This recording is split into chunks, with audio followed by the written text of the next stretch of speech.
তড়িতাহত হয়ে মৃত্যু হলো গৃহবধূর। এদিন সকালে মর্মান্তিক ঘটনাটি ঘটেছে করণদিঘি থানার আলতাপুর গ্রাম পঞ্চায়েতের গোবিন্দপুর এলাকায়।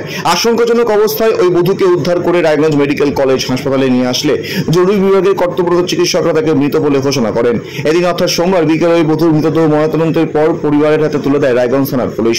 পুলিশ সূত্রে জানা গিয়েছে, মৃত ওই বধূর নাম বিপত্তি দাস, বয়স 40, বাড়ি করণদিঘি থানার আলতাপুর গ্রাম পঞ্চায়েতের গোবিন্দপুর গ্রামে। মৃত বধূর আত্মীয় প্রশান্ত দেবনাথ কি বললেন শোনাবো আপনাদের। রায়গঞ্জ থানায় একটি অস্বাভাবিক মৃত্যু মামলা রুজু হয়েছে। ঘটনা তদন্তে নেমেছে পুলিশ। আপনার নাম? প্রশান্ত দেবনাথ। যে মারা গেছে কি হবে আপনার? আমার বিয়ান হবে, আমার ভাগনা বউয়ের মা। আচ্ছা, কি নাম ওনার? ওনার নাম বিপত্তি দাস। বয়স কত? বয়স 40।